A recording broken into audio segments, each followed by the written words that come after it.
House Coopers نے کہا کہ Pakistan is poised to be in the top 20 economies by 2030. تو وی ڈیڈ اٹ. اور اگر ہم نے پہلے کیا تھا تو کوئی وجہ نہیں ہے کہ ہم دوبارہ نہ کر سکیں.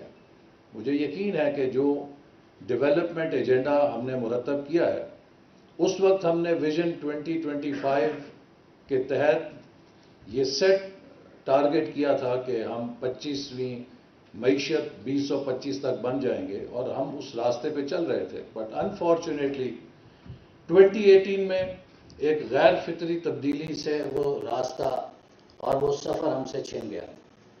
حکومتیں تبدیل ہوتی ہیں، اس کا غم نہیں ہے، لیکن جو قومی منصوبے ہیں ان پر سیاست نہیں ہونی چاہیے. بدقسمتی سے جب حکومت بدلی تو اس نے ہر اس چیز کو جو گزشتہ حکومت کر کے گئی تھی اس کی نفی کرنے کے لیے ان تمام پالیسیوں سے یو ٹرن لے لیا. اور اس کا نتیجہ یہ ہے کہ پاکستان کے لیے وہ سب سے بڑا بونس اور سب سے بڑا گیم چینجر منصوبہ سی پیک بھی اس انتقامی سیاست کا نشانہ بن گیا، اور پاکستانی قوم سے اور نوجوانوں سے ان کا مستقبل چھین لیا گیا. اب ہمیں دوبارہ اس سفر کو وہیں سے شروع کرنا ہے جہاں پہ وہ ٹوٹا تھا. اور اسی لیے ہم نے آتے ساتھ ہی اس بات پر توجہ دی کہ ہم ملک کی ترقی کے سفر کو کیسے مربوط کر سکتے ہیں اور کیسے سمت دے سکتے ہیں. چونکہ اگر آپ کی سمت نہیں ہے، آپ کا روڈ میپ نہیں ہے، اگر آپ کے پاس ایڈریس نہیں ہے، تو آپ کو گوگل میپ کہیں نہیں لے کر جائے گا. گوگل میپ تبھی آپ کو کام دے گا اگر آپ کے پاس اپنی منزل کا ایڈریس ہے. تو اسی طرح وہ ویژن 2025 جس میں ہم نے سمت کا تعین کیا تھا، جب اسے خیر بات کہہ دیا گیا تو ہم ایک رڈر لیس جہاز کی طرح ہوا کے تھپیڑوں کے ساتھ گھومتے رہے اور ہم سے منزل گم ہو گئی. تو آتے ساتھ ہی ہم نے ایک ٹرن اراؤنڈ پاکستان کانفرنس کی. اور یہ جو آپ 3 اوپر لوگوز دیکھ رہے ہیں، یہ لوگوز نہیں ہیں، یہ 3 علامتیں ہیں اس سفر کی جسے ہم نے آگے لے کر چلنا ہے.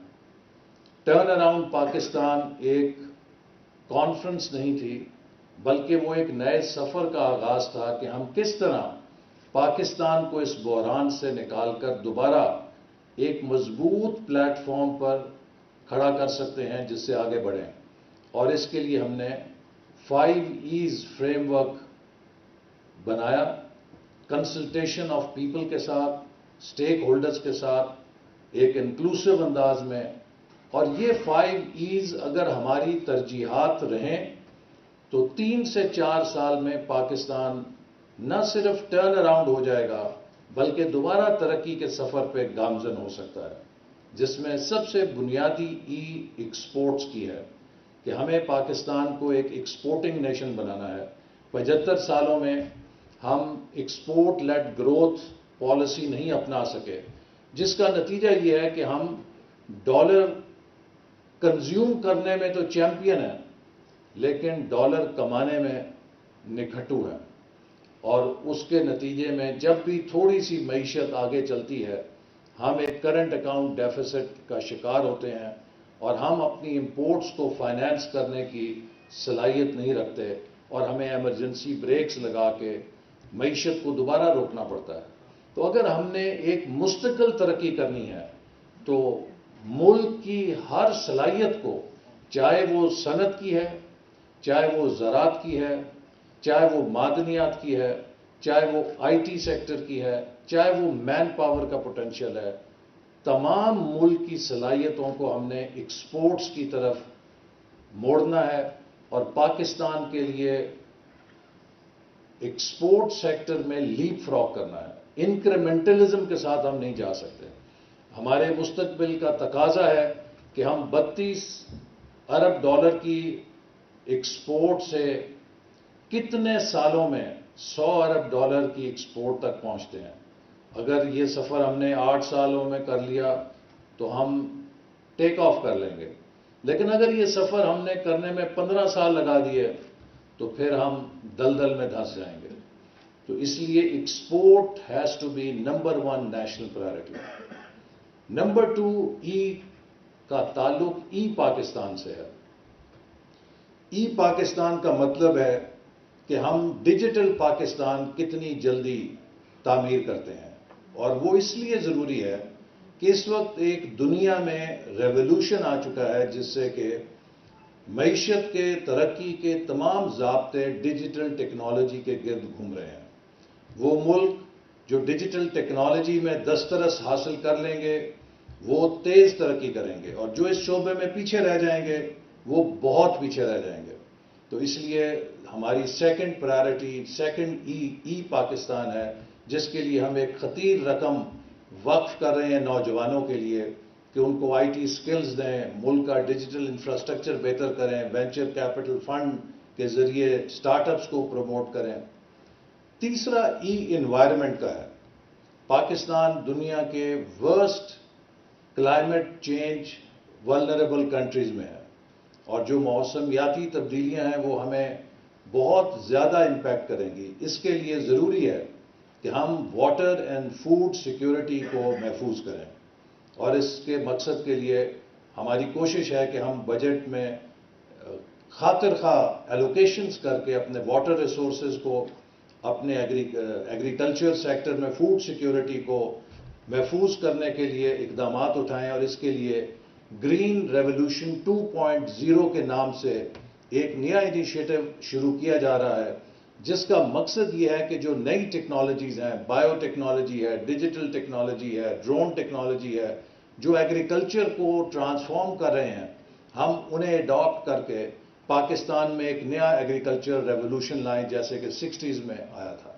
اور اسی کے ساتھ ساتھ ہم 4RF اسٹریٹجی کے تحت اپنی ماحولیاتی ولنریبلٹی پہ قابو پانے کے لیے اپنے انفراسٹرکچر کو مضبوط کریں، تاکہ آئندہ کے جو ڈیزاسٹرز ہیں ان میں ہمارا کم سے کم نقصان ہو۔ چوتھا ای انرجی کا ہے۔ پاکستان کو نہیں بلکہ دنیا کے کسی ملک کو بھی ترقی کرنے کے لیے توانائی کی ضرورت ہے، چونکہ توانائی ماڈرن معیشت کی آکسیجن ہے۔ لیکن اگر وہ توانائی افورڈیبل نہ ہو اور وہ توانائی محفوظ نہ ہو تو پھر وہ ترقی کے تقاضے پورے نہیں کر سکتی۔ اس مقصد کے لیے جہاں ہم انرجی ایفیشنسی پر زور دے رہے ہیں، وہیں رینیوبل اور گرین انرجی کے بڑے منصوبے شروع کیے جا رہے ہیں۔ اور فائنل ای کا تعلق ایکوٹی اینڈ امپاورمنٹ سے ہے۔ اگر آپ کے ترقی کے سفر کے ثمرات سب لوگوں کو شریک سفر نہیں کرتے تو وہ ترقی کا سفر بھی زیادہ دیر پا نہیں ہوتا۔ معاشی اور معاشرتی ناہمواری اس ترقی کو ایک بھونچال کی طرح لڑک دیتی ہے۔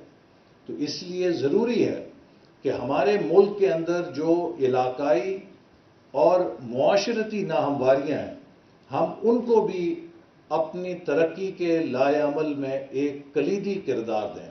اس مقصد کے لیے ایکوٹی کو انشور کرنے کے لیے پاکستان کی تاریخ میں پہلی دفعہ جو پسماندہ ترین علاقے ہیں، 20 پورسٹ ڈسٹرکٹس آف پاکستان، ان کے لیے ایک افرمیٹیو ایکشن کی طرز کا پروگرام شروع کیا جا رہا ہے، جس سے ان کی جو پسماندگی ہے اسے دور کرنے کے لیے ان میں خصوصی وسائل دیے جائیں گے، اور جو ان کے گیپس ہیں جن کی وجہ سے وہ پسماندہ ہیں، چاہے وہ پانی کی کمی ہے، چاہے وہ توانائی کی کمی ہے، چاہے وہ کنیکٹیوٹی کی کمی ہے، چاہے وہ لائیولی ہوڈز کی کمی ہے، جو بھی اس علاقے کی کمی ہے اسے دور کرنے کے لیے انٹرونشن کی جائے گی، تاکہ وہ علاقے تیزی کے ساتھ باقی علاقوں کے ساتھ شامل ہو سکیں۔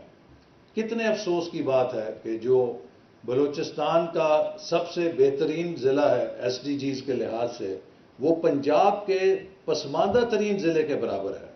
تو جب تک اس قسم کی ناہمواری ہوگی تو اس وقت تک ہم اپنے وفاق کو بھی مضبوط اور متحد نہیں دیکھ سکتے۔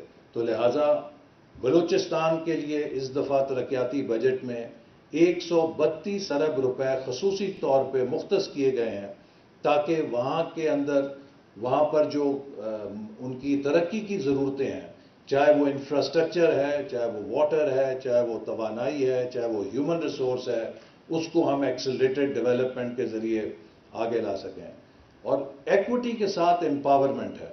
اور ہمارے پیش نظر دو طبقے ہیں جنہیں خصوصی طور پہ ہمیں ٹارگٹ کرنا ہے. ان کے پاس ہماری مستقبل کی کنجی ہے. ہم کتنی تیزی کے ساتھ اپنے نوجوانوں کو کارآمد بناتے ہیں ڈیولپمنٹ کے لیے، سکلز اور ایجوکیشن دے کے، اور ہم کتنی تیزی کے ساتھ اپنی خواتین کو ترقی کے شعبے میں شامل کرتے ہیں. چونکہ دنیا میں کوئی مثال موجود نہیں کہ کسی ملک نے اپنی آدھی آبادی کو ترقی کے میدان سے باہر رکھ کے ترقی کر لی ہو. آج ہر وہ ملک جو تیزی کے ساتھ ترقی کر رہا ہے، اس کے اندر خواتین کی اکثریت ترقی کے شعبے میں اپنی صلاحیتوں کو شامل کر رہی ہے.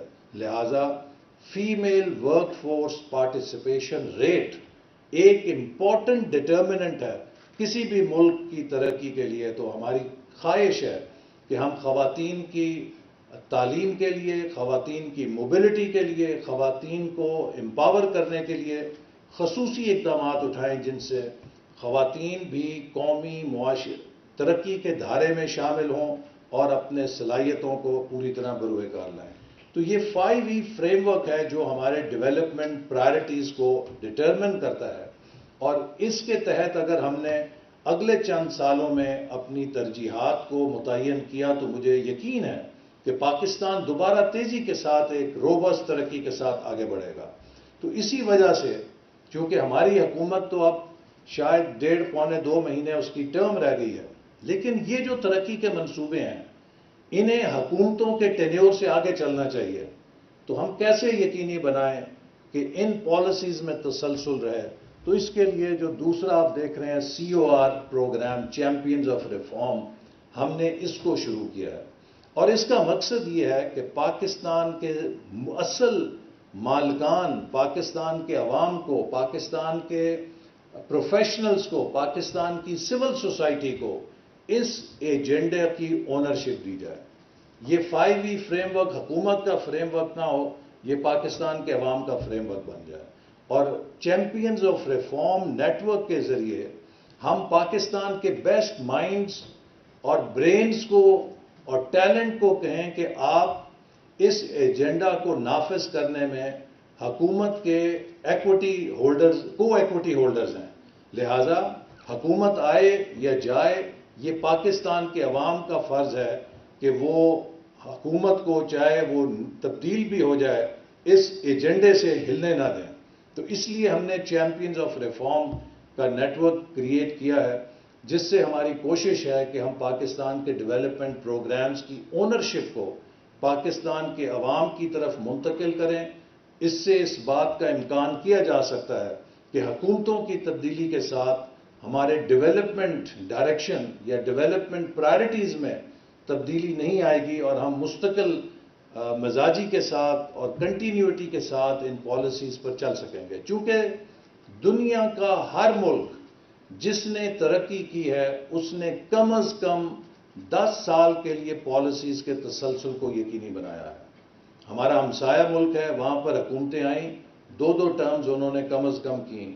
ملیشیا، ترکی، بنگلہ دیش، کوریا، چائنا، جس کو بھی آپ دیکھ لیں، کسی ملک میں T20 یا T10 میچ کے فارمیٹ میں ترقی نہیں ہوئی. جو اکنامک ڈیولپمنٹ ہے، it requires the temperament of test match, patience, consistency, perseverance. اور ایک آپ کنسسٹنسی کے ساتھ جب ایک راستے پہ چلتے ہیں تو آپ کو اس کے نتائج 5 سے 10 سالوں کے اندر حاصل ہونا شروع ہو جاتے ہیں. لیکن اگر ہر 2-3 سال کے بعد ہم حکومتیں بدلتے ہیں، ہر ٹرم کے بعد حکومتیں بدلیں گے، تو چاہے وہ حکومت کتنا اچھا کام کر رہی ہو، اس کا سارا کام ہوا میں اڑ جاتا ہے. جیسے 2013 اور 18 کے درمیان میں دعوے کے ساتھ کہہ سکتا ہوں کہ پاکستان کی تاریخ کا موسٹ پروڈکٹیو ڈیولپمنٹ 5 ایئر کا پیریڈ تھا، جس میں 11,000 میگا واٹ توانائی کے منصوبے آئے، 2,000 کلومیٹر سے زیادہ موٹر ویز بنی، 29 ارب ڈالر کی سرمایہ کاری سی پیک کے نتیجے میں آئی. لیکن جب وہ کنٹینیوٹی نہ رہی تو وہ ساری انویسٹمنٹ، وہ ساری ایفرٹ ہوا کے اندر اڑ گئی. تو ہمیں اپنے تجربوں سے سیکھنا ہے. اور میں آخر میں یہ کہوں گا کہ آج پاکستان جہاں کھڑا ہے، ہمیں معاشی میدان میں منی ہارٹ اٹیک ہو چکا ہے. جب کسی مریض کو ہارٹ اٹیک ہوتا ہے تو کارڈیالوجسٹ اسے یہی کہتا ہے کہ اگر تم جینا چاہتے ہو اور اگر تم لمبی زندگی رکھنا چاہتے ہو تو اپنا لائف سٹائل بدلنا پڑے گا، اپنی طرز زندگی بدلنی پڑے گی، مرغن کھانوں سے پرہیز کرنا پڑے گا، ورزش شروع کرنی پڑے گی، تمباکو نوشی چھوڑنی پڑے گی. اور اگر لائف سٹائل نہیں بدلو گے تو ایک زیادہ سیویئر ہارٹ اٹیک تمہارا انتظار کر رہا ہے اور وہ فیٹل جان لیوا ہو سکتا ہے. اسی طرح جس معاشی بحران میں ہم پھنس چکے ہیں، اگر ہم نے اپنی عادتوں کو نہ بدلا، اگر ہم نے اپنے رویوں کو نہ بدلا اور اگر ہم نے اپنی غلطیوں سے نہ سیکھا تو خدا نہ خواستہ اس سے بڑا معاشی ہارٹ اٹیک آ سکتا ہے جو جان لیوا ہو سکتا ہے. لیکن اگر ہم اس کرائسس سے سیکھ لیں، اپنے رویوں کو بدل لیں، ہم سب معاشی طور پہ پاکستان کی ترجیحات کو درست کر لیں، ہم سب محنت کے ساتھ اپنی پروڈکٹیوٹی کو بڑھانے کے لیے کمر بستہ ہو جائیں تو پھر 2035 تک پاکستان $1 ٹریلین اکانومی بن سکتا ہے. پاکستان دوبارہ اس کھوئی ہوئی گلوری کو حاصل کر سکتا ہے جو ہماری طرف آ رہی تھی، جس سے ہم نے منہ موڑ لیا. تو اس لیے ضرورت اس بات کی ہے کہ ہم اس ترقی کو یقینی بنانے کے لیے اپنے وسائل کو بہترین طریقے سے استعمال کریں. اور آج کا جو منصوبہ ہے، اس کا بنیادی طور پہ یہی فلسفہ اور نظریہ ہے کہ ہم پاکستان کے ڈیولپمنٹ پہ خرچ ہونے والے ہر روپے کو پاکستانی عوام کے سامنے شفافیت کے لیے اور سکروٹنی کے لیے پیش کریں. پاکستان کے تمام ڈیولپمنٹ پروجیکٹس کو لوگ دیکھ سکیں گے، ان پہ جو اخراجات ہو رہے ہیں انہیں جان سکیں گے، ان کے جو مقاصد ہیں ان سے باخبر ہو سکیں گے. جہاں ایک طرف اس پروجیکٹ کے ساتھ اور اس انفارمیشن شیئرنگ کے ساتھ لوگوں میں معلومات جائیں گی، وہیں جیسا کہ کہا گیا اس بات کے لیے امکانات پیدا ہوں گے کہ ہماری ڈیولپمنٹ پر ریسرچرز بہتر طور پہ ریسرچ کر سکیں. ہمارے جو بزنس کے لوگ ہیں وہ ان پروجیکٹس کی بزنس ایپلیکیشنز کو دیکھ سکیں اور اس سے یہ ڈیولپمنٹ کا جو پورا پورٹ فولیو ہے یہ پاکستان کے عوام کے لیے اور پاکستان کی ترقی کے لیے ایک کیٹلسٹ کے طور پہ کام دے سکتا ہے. اور جیسے میں نے شروع میں کہا کہ اس شفافیت کے نتیجے میں ہم خود اپنے آپ کو مواخذے کے لیے پیش کریں گے اور اس میں جو بھی تعمیری اور اصلاح کی تنقید ہوگی اس فیڈ بیک سے ہم کوشش کریں گے کہ اپنے کام کو مزید بہتر بنائیں. میں آخر میں اس پوری ٹیم کو جس نے اس پروجیکٹ کے اوپر کام کیا مبارکباد دیتا ہوں. ہمارے ممبر گورننس نے اس کو لیڈ کیا، ان کے ساتھ آئی ٹی ڈپارٹمنٹ اور خاص طور پہ چیئرمین سپارکو کا میں شکر گزار ہوں کہ ان کے تعاون سے ہم نے منسٹری آف پلاننگ میں GIS یونٹ قائم کیا ہے جو ہمیں GIS ٹیکنالوجی کو ڈیولپمنٹ کے اندر استعمال کرنے کی ونڈو فراہم کرتا ہے. یہ پروجیکٹ بھی ہم نے ان سے 2013-18 کے درمیان مدد لی تھی اور اس وقت منسٹری آف پلاننگ میں ایک GIS یونٹ قائم کیا تھا اور وہ بہت ہمارے لیے قیمتی اثاثہ ہے. تو میں ان تمام لوگوں کو جو اس پروجیکٹ کے ساتھ شریک رہے مبارکباد دیتا ہوں اور امید کرتا ہوں کہ یہ پاکستان کے عوام کو زیادہ باخبر رکھنے کے لیے اور زیادہ ٹرانسپیرنٹ گورننس کو ملک میں پروموٹ کرنے کے لیے ایک حقیر نہیں بلکہ ایک خاطر خواہ کنٹریبیوشن یہ پروجیکٹ ثابت